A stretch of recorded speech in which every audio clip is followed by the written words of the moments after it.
Margaret Sullivan had always prided herself on being a woman of principle, a pillar of her community in the quiet town of Ashford, Connecticut, where autumn leaves painted the sidewalks in shades of amber and rust. At 67 years old, with silver hair she wore in a neat bun and reading glasses perpetually perched on her nose, she represented everything wholesome about suburban American life. But on this particular October morning, as she sat in the sterile waiting room of Riverside Psychiatric Hospital, her trembling hands clutching a worn leather purse, she carried a secret so devastating it threatened to unravel not just her carefully constructed image, but the very fabric of her family. Her younger sister, Caroline, sat beside her, a woman 15 years her junior, who still possessed the vibrant energy Margaret had long ago surrendered to responsibility and duty. Neither woman spoke, though the air between them crackled with unspoken accusations and decades of resentment. They were waiting for Dr. Raymond Chen, the hospital's chief psychiatrist, to finalize the paperwork that would commit their brother, Thomas Bennett, to indefinite psychiatric care. Thomas, 59 years old, had been the family's golden child, once a successful architect with a beautiful wife and 2 daughters who adored him. But that was before the incident, before the investigation, before Margaret and Caroline discovered what their brother had hidden for over 30 years. Now, as the clock on the wall ticked toward 9 a.m., Margaret wondered if they were about to commit the greatest betrayal of their lives, or if they were finally doing what should have been done decades ago when the truth first whispered itself into existence. Dr. Chen emerged from his office, a tall man in his early 50s with wire-rimmed glasses and an expression of practiced neutrality. He carried a manila folder thick with documents, each page a testament to Thomas Bennett's supposed mental deterioration. "Ladies," he said, his voice professionally warm yet detached, "thank you for your patience. I've reviewed all the materials you submitted, and I believe we have sufficient grounds for involuntary commitment under Section 12 of Connecticut's mental health statutes." Margaret felt Caroline's hand find hers, their fingers intertwining in a gesture that harkened back to childhood, when they had been allies against the world, rather than reluctant co-conspirators in this dark endeavor. "Is there any other way?" Caroline asked, her voice barely above a whisper. Dr. Chen settled into the chair across from them, his expression sympathetic but firm. "Given your brother's recent behaviors, the paranoid delusions, the violent outbursts, the inability to care for himself, this is truly the safest option for everyone involved." Margaret listened to his words and knew they were lies. Not his lies, precisely, but lies she and Caroline had carefully constructed, embellished medical reports they had paid handsomely to have forged, testimonies from paid witnesses who had never met Thomas but swore to his dangerous mental state. The truth was far more complex and infinitely more terrible. Thomas Bennett was not suffering from paranoid schizophrenia or bipolar disorder with psychotic features, as the documents claimed. His mind was as sharp as it had ever been, perhaps even sharper now that he had stopped drinking to numb his conscience. No, Thomas's real crime, the reason his sisters were about to lock him away in a facility where he would likely spend the rest of his natural life, was that he had finally decided to confess. 3 weeks earlier, Thomas had called Margaret at 2 in the morning. His voice slurred with whiskey, but his words terrifyingly clear. "I can't do it anymore, Mags," he had said, using the childhood nickname she had not heard in 40 years. "I have to tell them what really happened to Emily." Emily.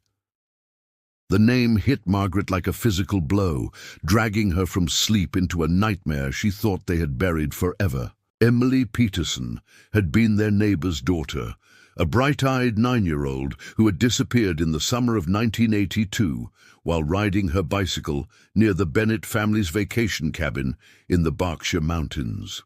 The case had consumed national Headlines for months.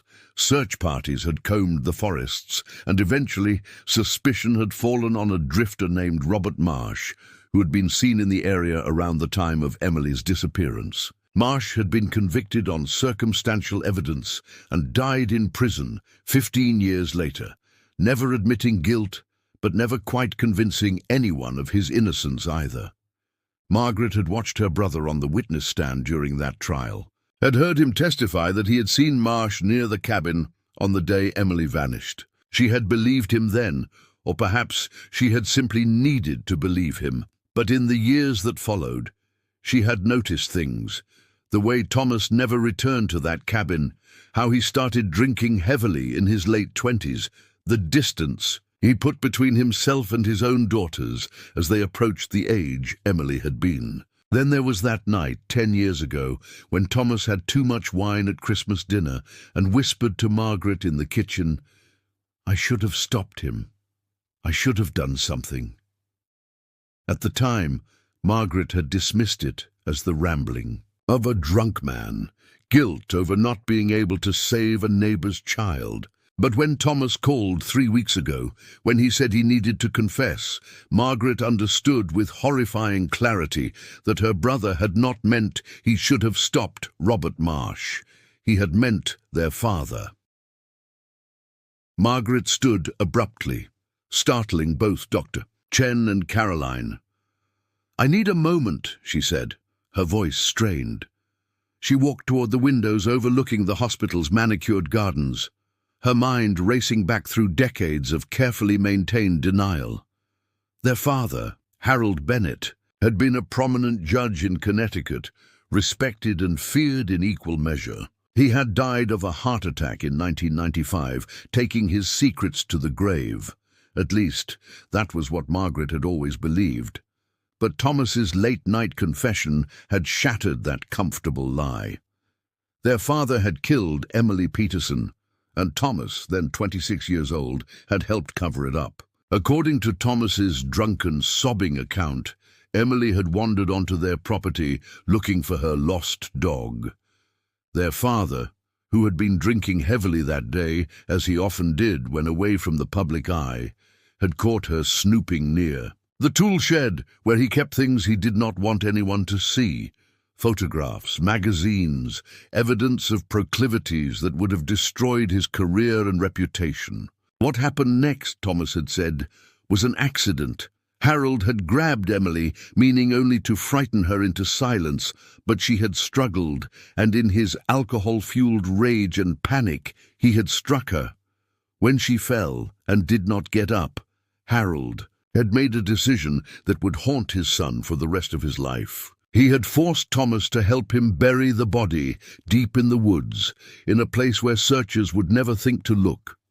Then Harold had orchestrated the perfect frame-up, planting evidence that would lead investigators toward Robert Marsh, coaching Thomas on what to say in his witness statement, using his connections in law enforcement to ensure the investigation moved in the direction he desired. "Mags?" Caroline's voice cut through Margaret's memories. Her sister had joined her at the window, and for the first time, Margaret noticed how much grey had crept into Caroline's once vibrant auburn hair. "We don't have a choice. If Thomas goes to the police with this story, everything falls apart. Mum's memory, the family name, your career at the foundation." "I know," Margaret cut her off sharply. She did know. She was the director of the Bennett Family Foundation, a charitable organization that funded scholarships and community programs across New England, all built on the fortune and reputation of Judge Harold Bennett. If the truth came out, not only would the foundation be destroyed, but hundreds of people who depended on its programs would suffer. The scholarships would evaporate, the community centers would close, and the Bennett name would become synonymous with depravity and murder rather than justice and philanthropy. Beyond that, there were Thomas's daughters to consider, Jessica and Amanda, now in their 30s, with families of their own. How would they cope with learning their grandfather was a killer and their father an accessory to murder? And what Of Emily Peterson's mother, Ruth, now in her 70s, who had built her entire life around the belief that Robert Marsh had taken her daughter. The truth would not bring Emily back, but it would destroy Ruth's carefully constructed peace. Caroline had made these arguments repeatedly over the past 3 weeks, ever since Margaret had called her in a panic after Thomas's confession. At first, Margaret had insisted they needed to convince Thomas to stay silent, to make him understand the collateral damage his confession would cause. They had tried reasoning with him, had even offered to get him help from a therapist who specialized in childhood trauma, thinking perhaps Thomas could find peace without destroying everyone else's lives in the process. But Thomas had been resolute. "I can't take it to my grave like Dad did," he had told them during their last meeting at his apartment in Hartford. "Emily deserves better.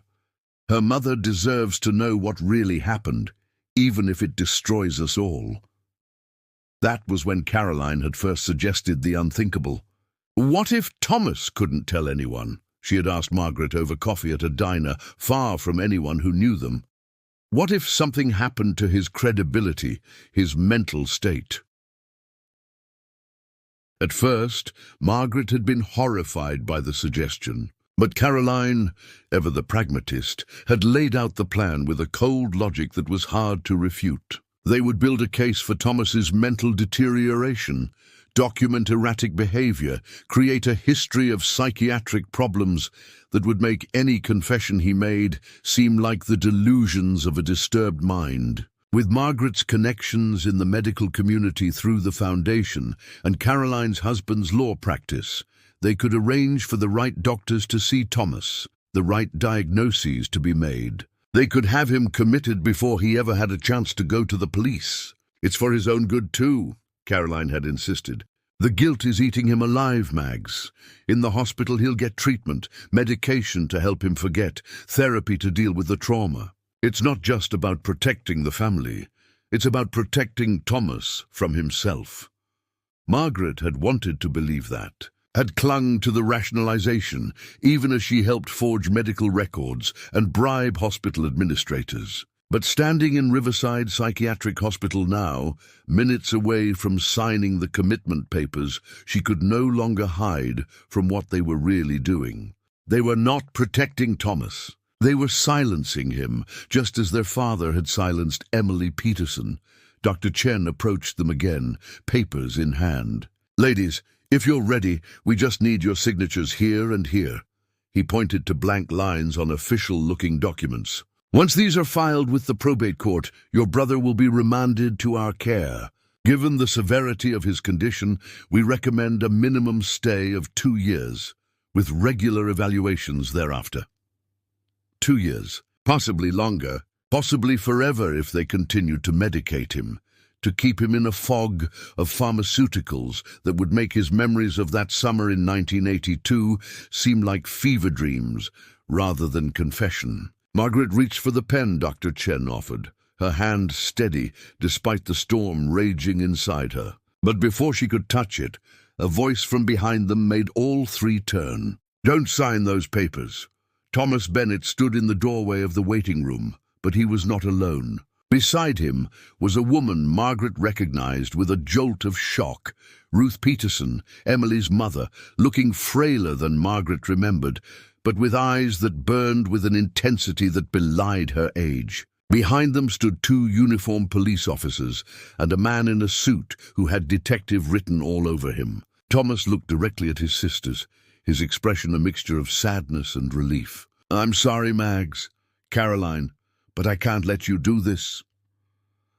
Dr. Chen looked confused, glancing between Thomas and the Bennett sisters. "Mr. Bennett, you're not supposed to be here. The court order—" "There is no court order," the detective interrupted, stepping forward. "I'm Detective Marcus Riley, Connecticut State Police. Those documents you're holding are fraudulent. We've been investigating this matter for the past week." Margaret felt the room tilt, her carefully constructed world crumbling around her. "How?" was all she managed to whisper. Thomas took a step forward, his eyes glistening with tears.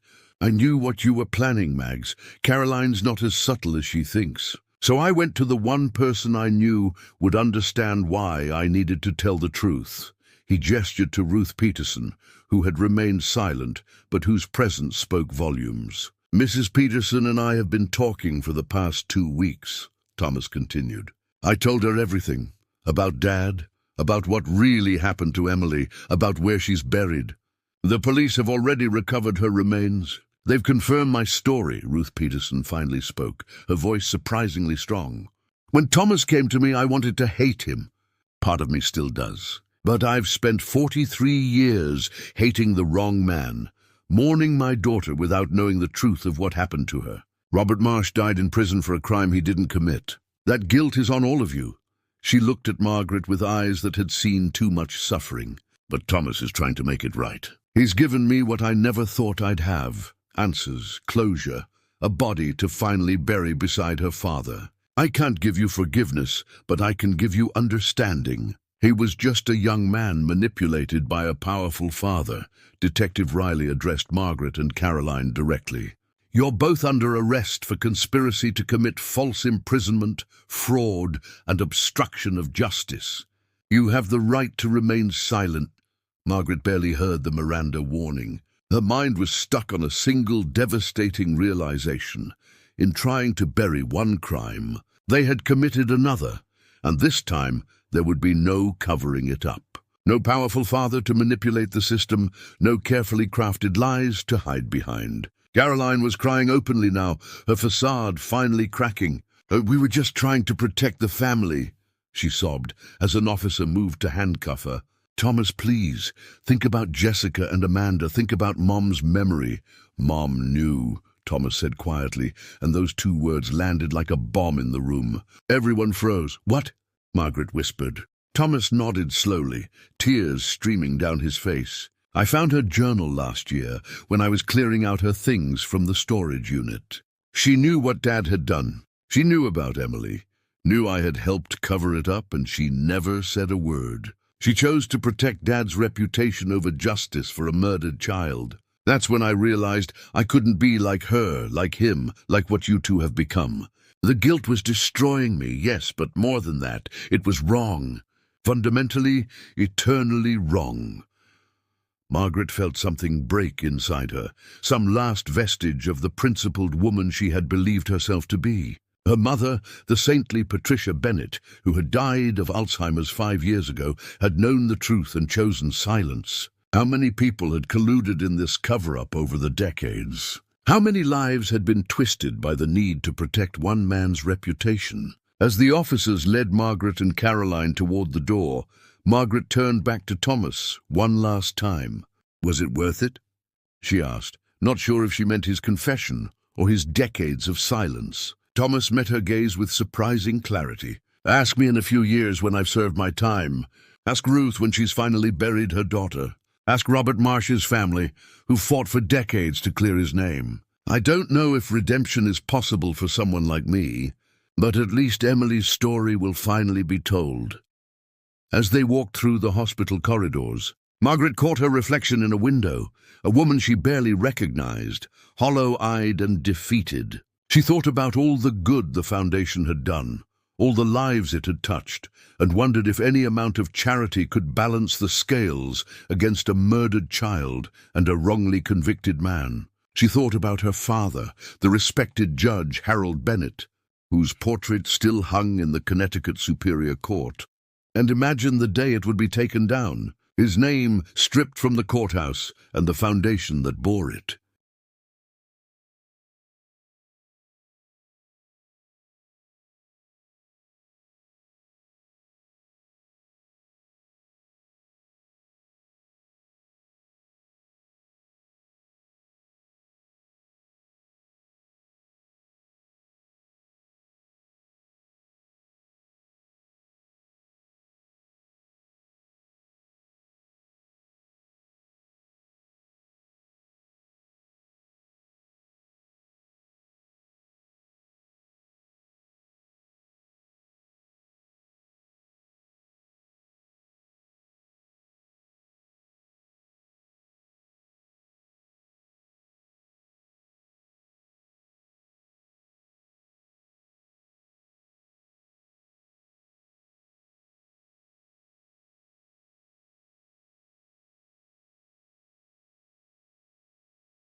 The media storm that followed was unprecedented. The story had everything. A prominent family, a cold case finally solved, police corruption, a wrongly convicted man, and the dramatic downfall of Connecticut's supposedly model citizens. The Bennett Family Foundation was immediately suspended, its assets frozen pending investigation into whether any of its funds had been used in the cover-up. Margaret and Caroline were denied bail, deemed flight risks given their wealth and connections. They sat in adjoining cells in Hartford County Jail, separated by concrete and steel, but bound together by their shared guilt and the irreversible consequences of their choices. Thomas Bennett cooperated fully with authorities, providing detailed information about the location of Emily's remains and testifying about the events of that terrible summer day in 1982. In exchange for his cooperation, prosecutors agreed to recommend a reduced sentence on charges of accessory after the fact and obstruction of justice. The maximum he faced was 15 years, but given his age and his decision to finally come forward, there was speculation he might serve as little as 5. Emily Peterson was finally laid to rest beside her father in a small cemetery in Stockbridge, Massachusetts, where she had been born. Ruth Peterson, now 74, stood at the grave surrounded by friends and strangers who had followed the case in the news, all bearing flowers and cards. In her hand, she held a photograph of Emily on her bicycle, taken just days before her disappearance. A laughing 9-year-old frozen in time, forever young, forever innocent. "I forgive you, baby girl, for wandering off that day," Ruth whispered to the freshly turned earth. "And I hope someday I can forgive myself for believing the wrong person took you from me." The exoneration of Robert Marsh came posthumously, but his family, a sister he had barely known and a nephew who had campaigned for years to clear his uncle's name, were present when the governor issued a formal pardon and expunged his conviction. It was small compensation for 15 years of wrongful imprisonment and a death that came too soon, but it was something. Marsh's nephew, David, gave an emotional press conference in which he thanked Thomas Bennett for his courage and condemned the Bennett sisters for their attempt to continue the cover-up. "My uncle died branded a child murderer," David said, his voice breaking. "He was beaten repeatedly in prison, lived in constant fear, and never saw freedom again. The Bennett family stole more than Emily Peterson's life. They stole my uncle's as well. I hope the full weight of the law comes down on all of them." The trial of Margaret and Caroline Bennett began 6 months later in Hartford Superior Court. The prosecution laid out a detailed case showing how the sisters had systematically attempted to have Thomas committed to a psychiatric facility to prevent him from confessing. They presented forged medical records, testimony from Dr. Chen about the fraudulent commitment papers, and recordings of conversations in which Caroline discussed paying off witnesses. The defense attempted to paint the sisters as victims themselves, women traumatized by their father's actions and desperate to protect their family from further destruction. They argued that Margaret and Caroline had genuinely believed Thomas was mentally unstable, that their actions were motivated by concern rather than malice. But the evidence was overwhelming, and the jury was not sympathetic. Margaret took the stand in her own defense, a decision her lawyers advised against, but which she insisted upon. Dressed in a simple grey suit, stripped of the jewelry and elegant clothing that had once defined her public image, she faced the packed courtroom with as much dignity as she could muster. "I am not asking for sympathy," she began, her voice steady despite the tears that threatened. "What my sister and I did was wrong. We knew Thomas was telling the truth about our father, and we chose to silence him rather than face the consequences of that truth. We chose protecting a legacy over justice for Emily Peterson and Robert Marsh. We chose our comfort, our reputations, our financial security over doing what was right." She paused, looking directly at Ruth Peterson, who sat in the front row every day of the trial. "Mrs. Peterson, I cannot begin to apologize for what my family has taken from you. My father killed your daughter. My mother knew and said nothing. I knew my father was capable of terrible things. I saw his violence, his cruelty, but I convinced myself those were private matters, that the good he did publicly somehow balanced the darkness in his soul. I was wrong. And when given the chance to make things right, to support my brother in finally telling the truth, I chose to continue the cover-up. For that I am truly deeply sorry.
The apology, however heartfelt, did not sway the jury.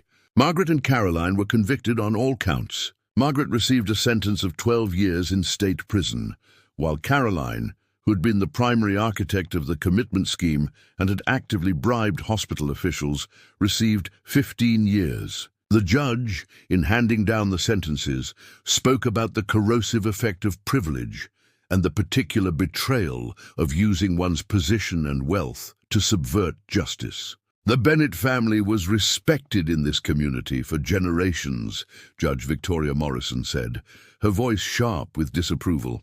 That respect was built on a foundation of lies and murder. Margaret and Caroline Bennett had a chance to break that cycle, to support their brother in doing what was right, and instead they chose to perpetuate it. Their father may have committed the original crime, but they are guilty of their own crimes, and they will face the consequences.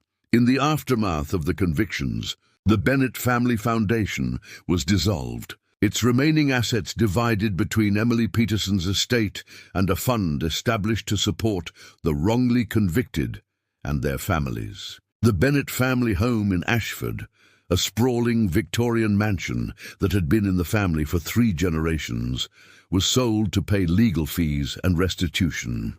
Thomas Bennett's daughters, Jessica and Amanda, released a joint statement expressing their horror at their grandfather's actions and their support for their father's decision to finally tell the truth. They acknowledged the pain this revelation had caused, but emphasized that secrets and lies had poisoned their family for too long. "Our father is flawed, as we all are," the statement read, "but he found the courage to do what was right, even knowing the cost. We are proud of him for that, and we will stand by him as he faces the consequences of his past actions and his decision to finally come forward."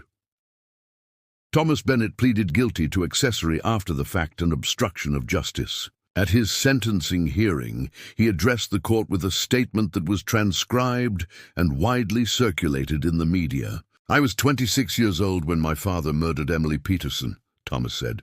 "I was terrified of him, had been all my life. When he told me to help him cover up what he'd done, I didn't feel like I had a choice. But I did have a choice. I've had a choice every day since then to tell the truth, and for 33 years I chose silence. I chose it because I was a coward, because I didn't want to face the consequences, because I told myself that speaking up wouldn't bring Emily back anyway. I was wrong. Emily deserved to be found. Her mother deserved to know what happened. Robert Marsh deserved to have his name cleared, and I deserved to live with the weight of my cowardice every single day."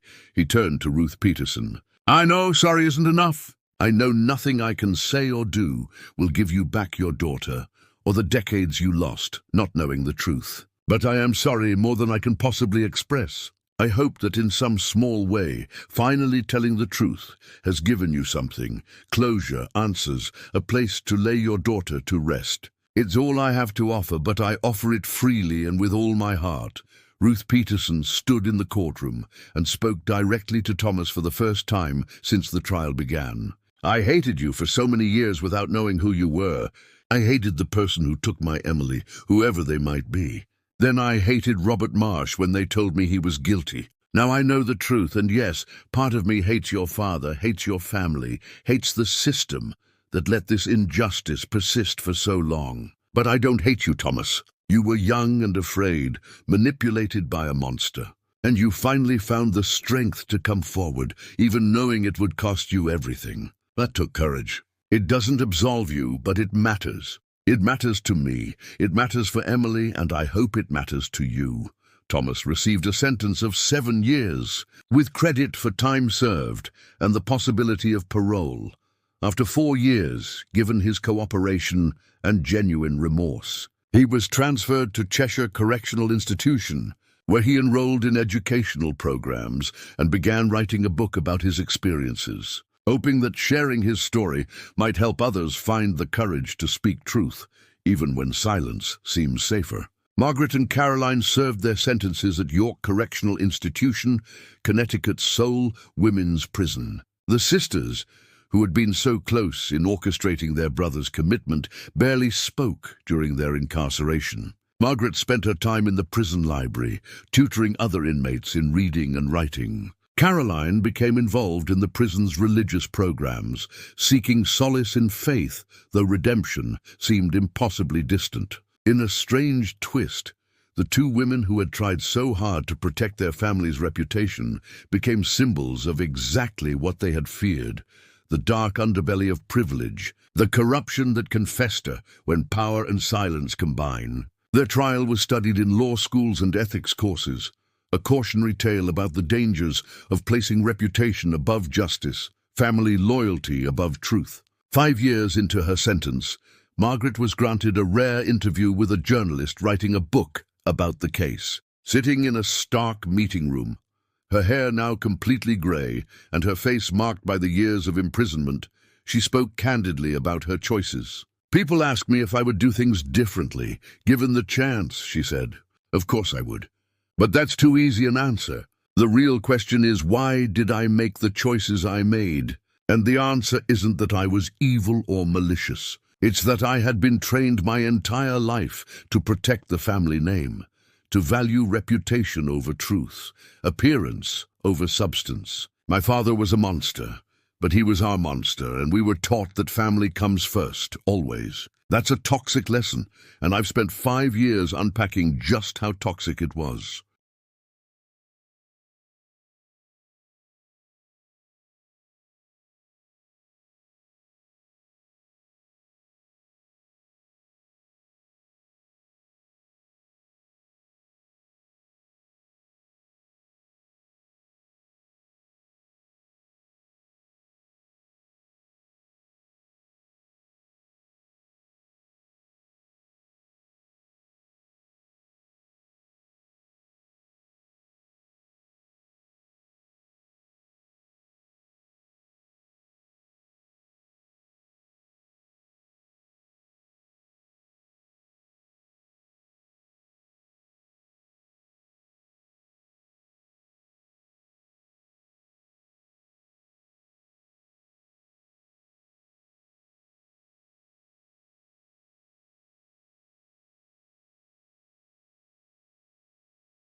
She paused, looking out the barred window at the grey sky beyond. The hardest part isn't being in prison. It's knowing that my cowardice, my complicity, helped keep Emily's murder hidden for decades. It's knowing that Robert Marsh died in prison for a crime he didn't commit, and I could have spoken up at any time, but chose not to. It's knowing that my own brother was willing to sacrifice everything to do the right thing, and I tried to stop him. The journalist asked if she had any contact with Thomas. Margaret shook her head. He won't see me. I don't blame him. I betrayed him in the worst possible way. But I write to him anyway, letters I'm not sure he reads. Telling him I'm sorry, telling him I understand now what he tried to do, telling him that he was the brave one all along.